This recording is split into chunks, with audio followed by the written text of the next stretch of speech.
Bonsoir, les informations pour ce vendredi 14 juin. De nombreuses personnes ont marché pour apporter leur soutien à la campagne de sensibilisation en faveur des personnes âgées et handicapées. C'est demain qu'on célèbre la journée des personnes âgées et des personnes handicapées. Les personnes qui ont participé à la marche comprenaient des représentants d'agences, d'associations et de fondations qui œuvrent pour le bien-être de ces deux groupes de personnes. Le but de la campagne de sensibilisation est de mettre fin aux abus contre les personnes âgées et les personnes handicapées.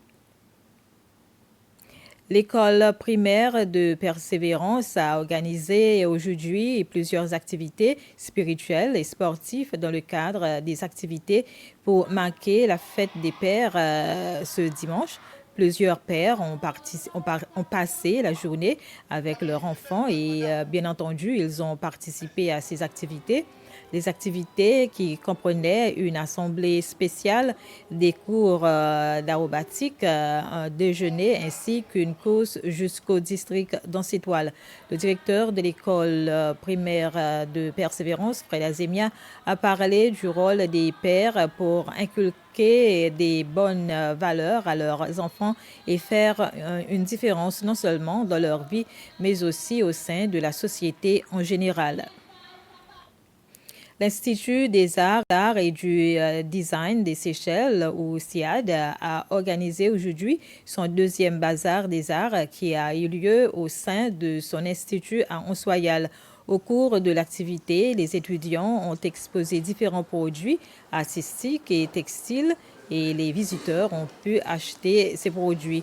Mais selon les organisateurs, l'objectif principal du bazar était de permettre aux étudiants d'interagir avec ces autres partenaires afin d'en tirer profit dans leur future carrière.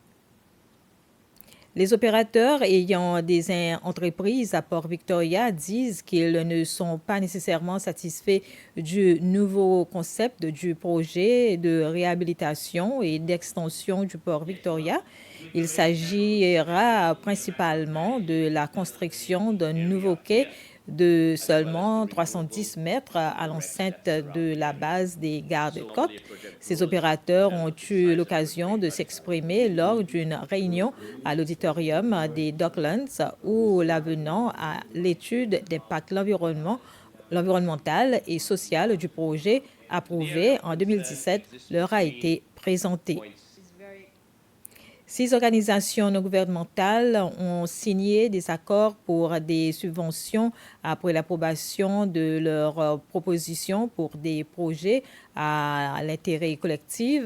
Donc, le Comité national des subventions a accordé plus d'1,6 million de roupies supplémentaires à ces 6 organisations dans le cadre de son deuxième appui à proposition lancé le 11 mars 2024. Les 6 organisations disposent désormais de 6 mois à compter du mois de juillet pour démarrer leurs activités qu'elles ont planifiées. Et à l'étranger, un accord de coalition a été confirmé et qui verra Cyril Ramaphosa réélu président de l'Afrique du Sud.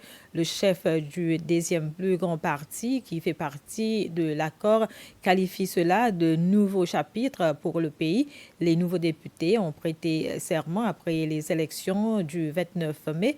Ils devraient élire le président après l'élection du président et du vice-président du Parlement. Voilà, c'était les informations en bref. Merci de votre attention.